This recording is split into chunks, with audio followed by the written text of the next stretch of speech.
थेगली थेगली ऐसी सील करके, और वो पैच वर्क जैसे होता ना, ऐसे पैच क्लॉथ, ये हमने देखा। सारी कतरन ने जोड़ जोड़ के कपड़ा बनाया हुआ था। हमने पूछा ये क्या है, लेकिन ये भी एक डिज़ाइन है, और बहुत विदेशों में बड़ा प्रचलित है कि उस पैच क्लॉथ के कपड़े लोग पहनते हैं। कैसे बना होगा ये पैच वर्क? ध्यान में आया कि हो सकता है कभी किसी को गिर गया हो चलते हुए, उसकी पैंट या पजामा फट गया हो, फटने के बाद उसके ऊपर पैच लगा दिया हो, बाद में लोग यही डिज़ाइन हो गया। अभी भी डिज़ाइन देखते हैं बहुत के, वो जो पैंटें फटी हुई पहनते हैं वो बाकायदा फट करके दिखती है। हमने कहा ये क्या है? कि ये डिज़ाइन है, ये भी एक डिज़ाइन है, अब उस पर तो लगाते भी नहीं है। तो इसलिए मैंने बताया डिज़ाइन समय के हिसाब से कब कौन सा डिज़ाइन आ जाए। कभी कभी तो एक समय में डिज़ाइन होता है, बाद में बंद हो जाता है, कुछ समय के बाद फिर वही निकल करके आता है, ऐसा भी होता है। हमने राजस्थान में देखा कैसे कैसे लोग कपड़े पहनते हैं, सिर पर इतना बड़ा पगड़ रखते हैं। अब पूछते भी इतने बड़े पगड़ गर्मी का मौसम है क्यों आप पहनते हो? कि लगे नहीं, इस पगड़े का भी अपना एक उपयोग है, इसको हम अपने व्यवसाय के नाते भी उपयोग कर लेते हैं। जहाँ रस्सी की जरूरत पड़े तब पगड़ उतार लिया, कल को कोई आक्रमण हो जाए, कोई सिर बचाना, तो ये पगड़ हमारा सिर बचा लेता है। तो ऐसे डिज़ाइन अपनी आवश्यकता के हिसाब से भी अलग अलग समय में ये बन जाते हैं, और इस डिज़ाइन के हिसाब से एक सभ्यता जो हमको मिलती है, कई बार तो सभ्यता का नाम हो जाता है। जैसे मोहनजोदड़ो के समय लोग कपड़े कैसे पहनते थे, इसके डिज़ाइन अलग प्रकार के हैं। ऐसी अलग अलग सभ्यताओं के समय अलग अलग देशों में भी अलग अलग होता है। हमारे यहाँ का कोई भी व्यक्ति, सामान्य जन जो कपड़े पहनते हैं, कहते हैं ये भारतीय कपड़े हैं, और बिल्कुल एकदम पता लग जाता है ये विदेशी कपड़े हैं, क्योंकि वहाँ के समाज का पहनावा ऐसा है। तो इसलिए हम डिज़ाइन के इन छात्रों को यानी समय के हिसाब से चीज़ों का अध्ययन करना होगा, उसी हिसाब से अपने को आगे बढ़ाना होगा। और आज डिज़ाइन के इन जो हमारे शिक्षित छात्र छात्राएं हैं, जब अपना कोर्स पूरा करके बाहर जाते हैं, तो संयोग ऐसा कि इनकी आवश्यकता बहुत महसूस की जा रही है, डिमांड बहुत है। आप में से कोई खाली रहने वाला नहीं है कम से कम कई वर्ष तक। जब बहुत बड़ी संख्या होगी तो अलग बात है, लेकिन आज तो डिज़ाइन के लिए बहुत बड़े बड़े संस्थान डिमांड करते हैं। तो इस संस्थान में से अभी मुझे लगता है कि जो फाइनल डिग्री हो गई है, कोई एक आध बैच निकला है, एक बैच निकला है, उनकी सबकी प्लेसमेंट सबकी हो गई, सबको मिल गई है। कुछ ऐसे भी जो नहीं चाह रहे थे। अच्छा, ये बहुत बढ़िया। यानी केवल एम्प्लॉयमेंट यानी प्लेसमेंट हो गया ऐसा नहीं है, सेल्फ एंटरप्रेन्योरशिप में भी बहुत बड़ा स्कोप है। आज बहुत बड़े डिज़ाइन के अलग अलग तरीके से लोग आगे बढ़ रहे हैं। तो मैं तो यही कहूँगा कि इस अवसर का एक बहुत भविष्य यानी उज्जवल भविष्य के नाते से मैं देख रहा हूँ। आपको बहुत बहुत बधाई, बहुत बहुत शुभकामनाएं। अपने साथियों को लेकर के ऐसे आगे बढ़ते रहें। आपको किसी प्रकार की, क्योंकि हरियाणा प्रदेश हमेशा आवभगत का एक प्रदेश है, एक हम अतिथि देवो भव की भावना रखते हैं। किसी भी प्रदेश के किसी भी छात्र को कोई कठिनाई नहीं आने देंगे। अगर कोई कठिनाई आए तो हमारे संस्थान के लोगों को या हमारे स्थानीय लोग हैं उनमें से किसी के माध्यम से आप खबर पहुंचाएंगे, आपकी कोई कठिनाई होगी इसको सॉल्व करेंगे। बहुत बहुत धन्यवाद।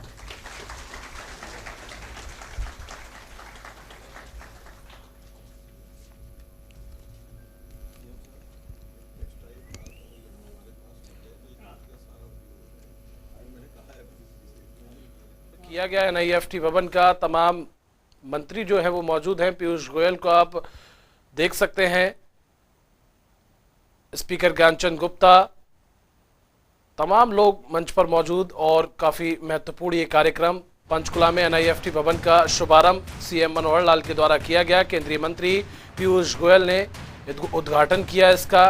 वहीं आपको बताते चलें, कार्यक्रम में CM मनोहर लाल भी मौजूद। इसके साथ ही आपको ये भी बता दें, काफी महत्वपूर्ण सांसद रत्नलाल कटारिया भी मौजूद। तो विधानसभा स्पीकर ज्ञानचंद गुप्ता भी इसमें शामिल हुए। काफी महत्वपूर्ण ये कार्यक्रम। गृह मंत्री अनिल विज भी इस कार्यक्रम में मौजूद रहे। तो करीब 133 करोड़ की लागत से बना है ये NIFT भवन, जिसका शुभारंभ किया गया।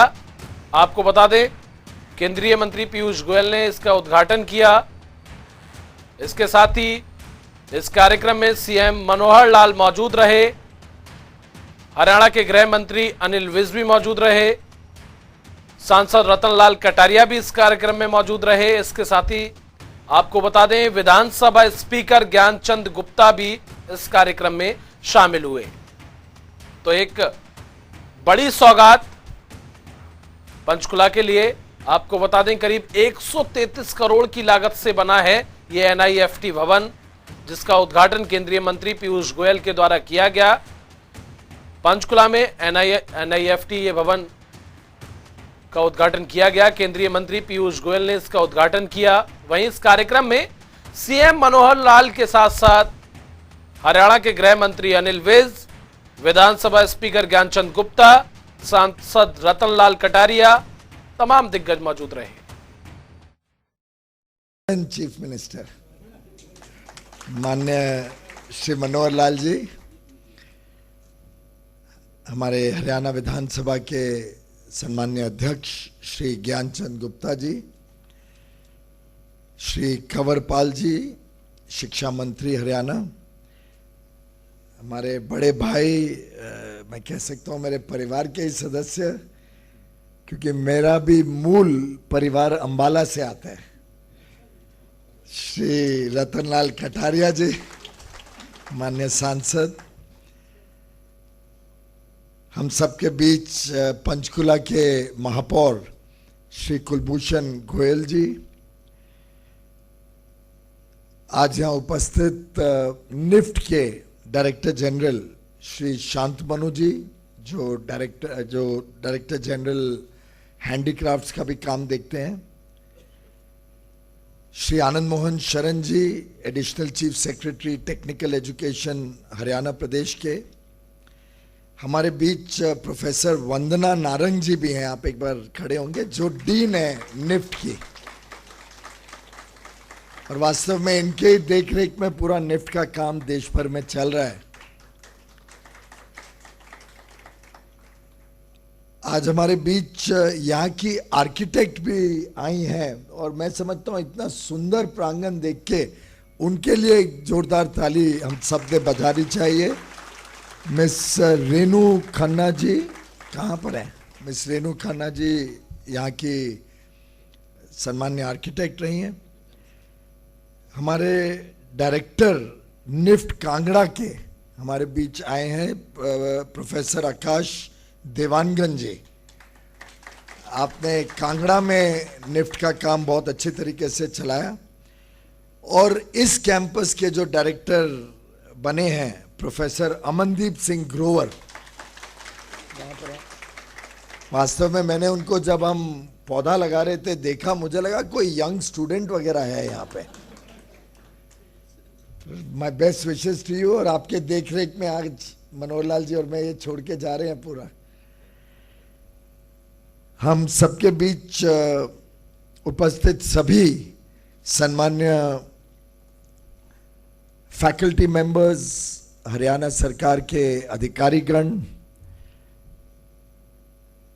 इस प्रकल्प के साथ जुड़े हुए अन्य तरीके से जो कॉन्ट्रैक्टर्स रहे, स्ट्रक्चरल डिजाइनर्स रहे होंगे, कामगार रहे होंगे जिन्होंने इतना सुंदर प्रकल्प बनाया है, उन सबको मैं साधुवाद देता हूं, क्योंकि वास्तव में ये बहुत ही अच्छा कैंपस, मैं भी कई निफ्ट कैंपसेस में गया हूं, पर यह एक लैंडमार्क कैंपस के रूप में उभरेगा ऐसा आज पक्का विश्वास बनता है।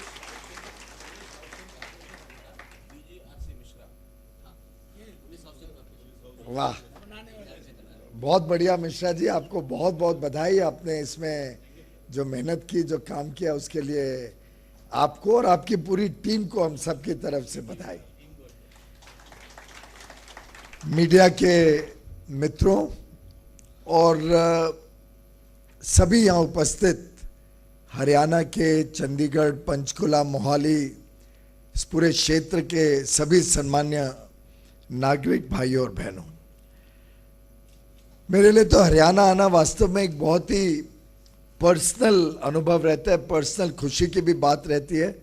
मैंने जैसे बताया कि मूल रूप से पार्टीशन के थोड़ा पहले परिवार अंबाला छावनी में आया था, बहुत ही तकलीफ़ों में वहाँ पे फैमिली का गुजारा हुआ। शुरुआत के दिनों में समझता हूँ हर संभव तकलीफ पाई होगी, देखी सुनी करी। पार्टीशन के दिनों में ट्रेनें आती थी, उस समय का जो कभी कभार पापा या मम्मी से या दादी से मालूम पड़ता था। वास्तव में हरियाणा ने बहुत कुछ सहन किया है, बहुत कुछ सफर किया है, और मैं समझता हूं कि उस सब के बाद जिस प्रकार से हरियाणा और हरियाणवी उभरे हैं, जो लंबा विकास का, अब सफर को मैं अलग रूप में देख रहा हूं, जो लंबा सफर विकास का सफर हरियाणा ने किया है, उसमें गत 8 वर्षों में जो मनोहर लाल जी ने कुशल नेतृत्व दिया, निर्णायक नेतृत्व दिया, उसके लिए मैं आपको तहे दिल से बधाई देना चाहता हूं। शायद आपका पर्सनल फोकस नहीं होता तो हम आज इस निफ्ट के उद्घाटन के कार्यक्रम में खड़े भी नहीं होते।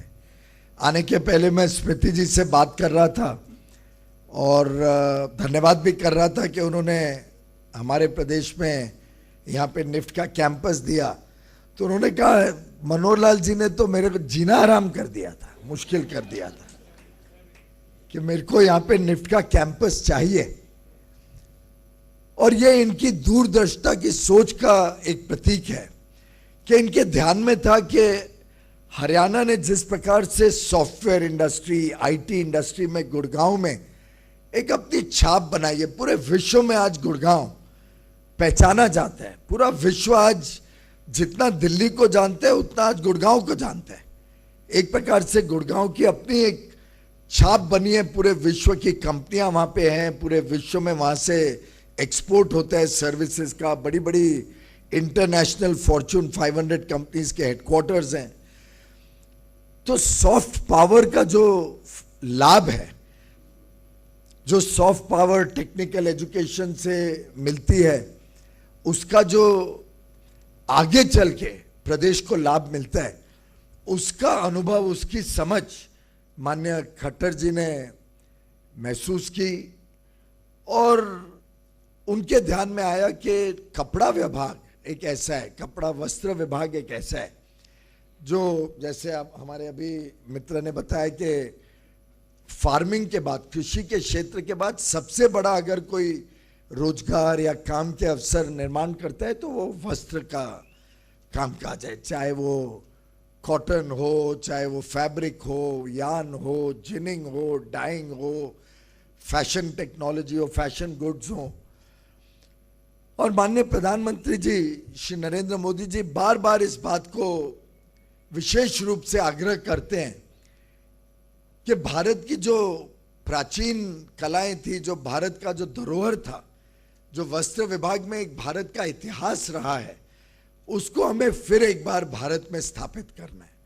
और जिसके लिए उन्होंने वो 5 F's का मंत्र हम सबको दिया था कि फार्म से फाइबर, फाइबर से फैब्रिक, फैब्रिक से फैशन, और फिर फैशन से लेके फॉरेन, कि एक्सपोर्ट हो, निर्यात हो, दुनिया भर में हमारा यहाँ का सामान जाए।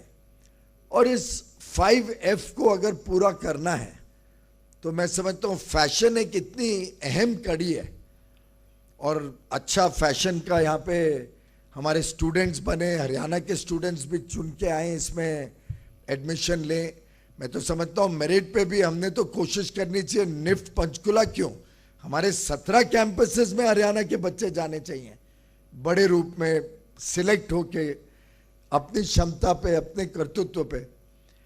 और जो इसकी संभावनाएं हैं, अब इसमें मैं भेदभाव नहीं कर रहा हूं, लेकिन शायद हमको शायद इसकी कम समझ होगी, पर हमारी बहनें जो यहाँ पे हैं वो बता पाएंगी कि वो जब कोई सामान लेने जाते हैं तो वही शॉल 2000 रुपए की भी होती है, वही शॉल 20,000 की भी होती है, अलग शॉल 2 लाख की भी होती है, और मैं समझता हूँ शायद 20 लाख की भी होती है। वही कपड़ा सोफा के ऊपर लगता है 100 रुपए मीटर हो सकता है, वही 2000 रुपए मीटर हो सकता है। हर चीज में जो वस्त्र विभाग से जुड़ी हुई है उसमें एक बार ब्रांड एसोसिएट हो जाए, ब्रांड तब एसोसिएट होता है जब उसमें अच्छी डिजाइन हो, अच्छी पैकेजिंग हो। तो एक पूरा इकोसिस्टम टेक्सटाइल्स का हम हरियाणा में क्रिएट करें। अभी अभी माननीय स्पीकर साहब कह रहे थे कि हमको यहाँ पे टेक्सटाइल पार्क भी चाहिए, उसके बारे में अलग से जरूर हम चर्चा करेंगे। परंतु मुझे लगता है कि ये जिसको कहते हैं फल्क्रम अब हरियाणा में आ गया है। This will be the fulcrum of development of the entire textile sector. और यहाँ के पढ़े हुए बच्चे, और आपको ध्यान होगा, और अगेन मेरी बहनों को शायद ज्यादा ध्यान में आएगा अगर मैं कहूं कि निफ्ट से पढ़ के रोहित बाल आज जो है वो रोहित बाल निफ्ट से पढ़ के रोहित बाल बना, या सब्यसाची निफ्ट से पढ़ के आज एक ब्रांड बना। अभी अभी जैसे बताया गया कि जो बच्चे पास आउट हुए उसमें 27 को तो कैंपस में ही नौकरी मिली, बाकी 2 शायद हायर एजुकेशन के लिए जा रहे हैं और बाकी अपना स्टार्टअप शुरू कर रहे हैं। तो एक तरीके से उद्यमिता की, एंटरप्रेन्योरशिप के लिए भी इससे माध्यम से नए नए अवसर खुलेंगे, जो मुझे लगता है हरियाणा में बहुत स्वाभाविक रूप से यहाँ की अर्थव्यवस्था को भी बल देंगे, यहाँ पे नई नई चीजें लेके आएंगे। और मेरा ये दूसरा विजिट है ये पिछले 20 दिन के अंदर। 21 तारीख को योग दिवस पे भी मैं आया था कुरुक्षेत्र में। तो जिस हरियाणा ने हमें गीता दी, जिस क्षेत्र में हम यहाँ पे बैठे हैं जहाँ पे माता मनसा देवी का शक्तिपीठ है, बाजू में ही मुझे बताया गया कि नादा साहिब गुरुद्वारा भी यहीं से एकदम बाजू में है। तो और जिस प्रकार का पंचकुला का डेवलपमेंट मैंने अभी देखा, तो ये तो अपने आप में एक ऐसी टाउनशिप बन जाएगी जो डिफाइन करेगी हरियाणा के भविष्य को। और मैं समझता हूं एक छोर पे आपके गुड़गांव है, दूसरे छोर पर पंचकुला। तो मेरी तो उम्मीद रहेगी कि ये बढ़ते बढ़ते एक निफ्ट से शुरू होके अब हमने तो कोशिश करनी चाहिए कि पंचकुला गुरुग्राम जितना बड़ा एक विश्व स्तरीय केंद्र बने और हरियाणा की शान बने।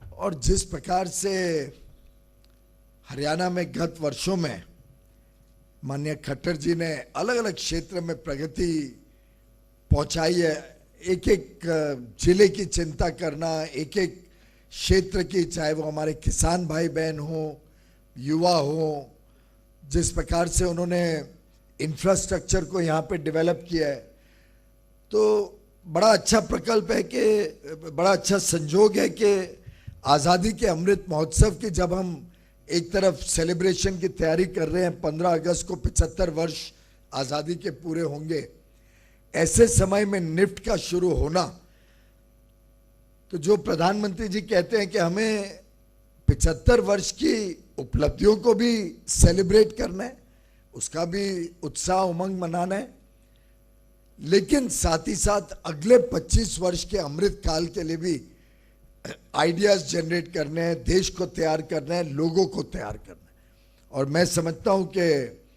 आज का ये कार्यक्रम हरियाणा को आगे अगले 25 वर्ष कैसे तैयार करना, हरियाणा को कैसे वैल्यू चेन में बढ़ाना। वैल्यू चेन यानी एक जमाना था जब यहाँ हम प्रमुखतः खेती करते थे, सब आस्ते आस्ते बच्चे खेती से निकल के नए कामों में लग रहे हैं, कोई आईटी में जा रहा है, कोई डॉक्टर, लॉयर, इंजीनियर बन रहा है।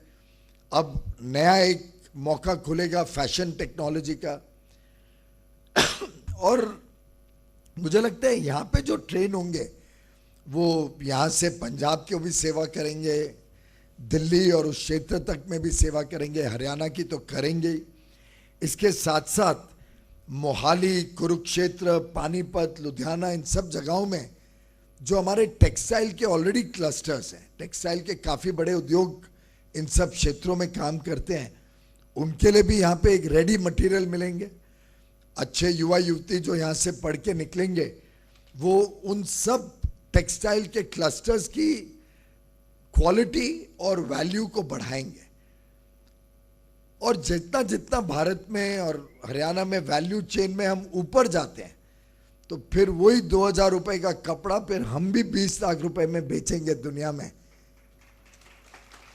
और वो आमदनी हरियाणा में आएगी। जीएसटी जरूर ले लेना उसके ऊपर।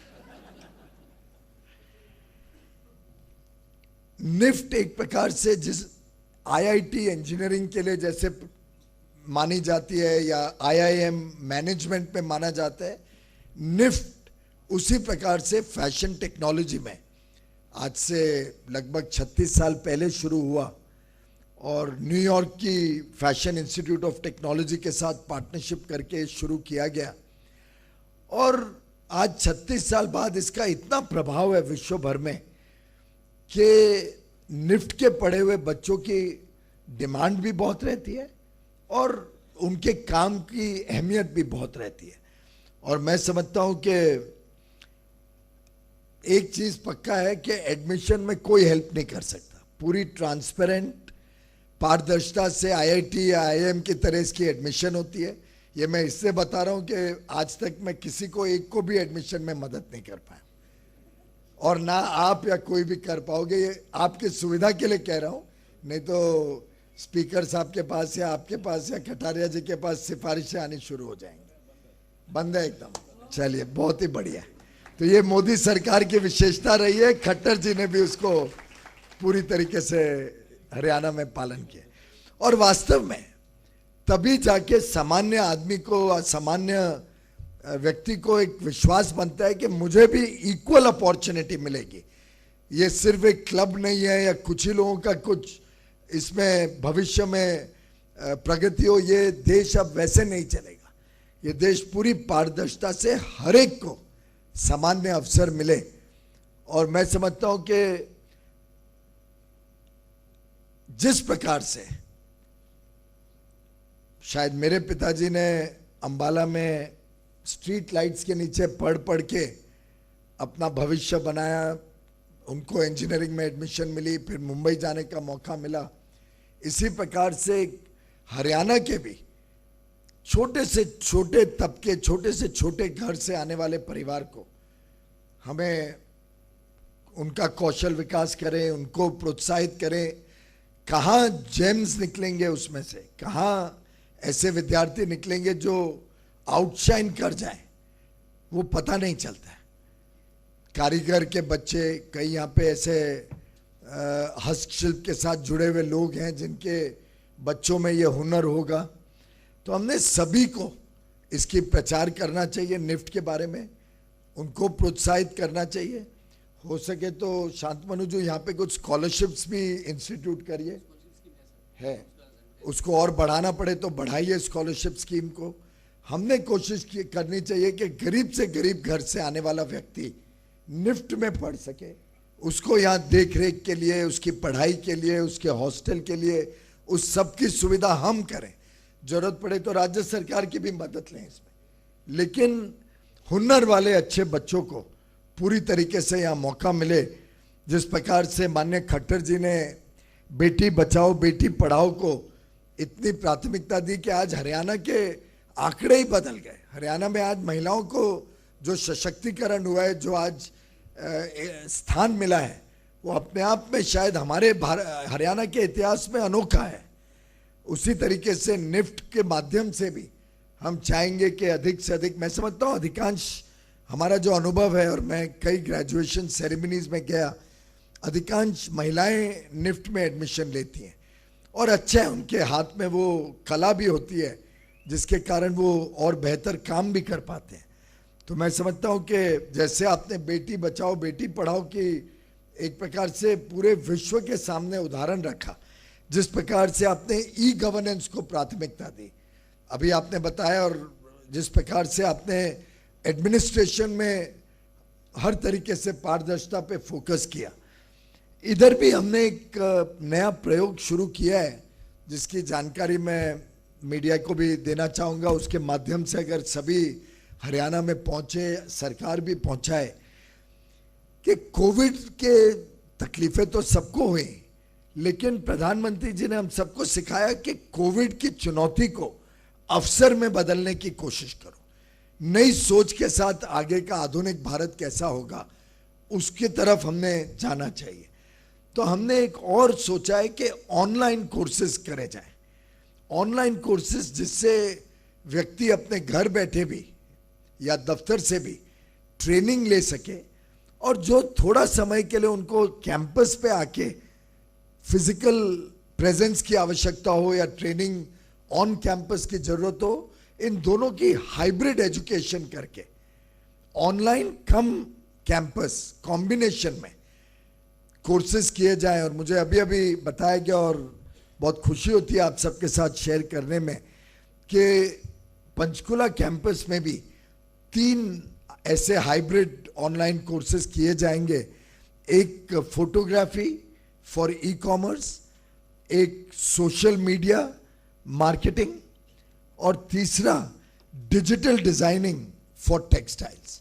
तो ये 3 एडिशनल कोर्सेज हाइब्रिड फॉर्म में, तो जो 450 बच्चे यहाँ पढ़ेंगे उसके अतिरिक्त और बच्चों को मौका मिले, और हरियाणा के हो बाहर के हो जहाँ से भी हो, मैं तो कुछ चाहूँगा कि हरियाणा में इसको प्रचार प्रसार करके हरियाणा के युवा युवतियों को इन कोर्सेज से जोड़ने की हम कोशिश करें। हमारे यहाँ पे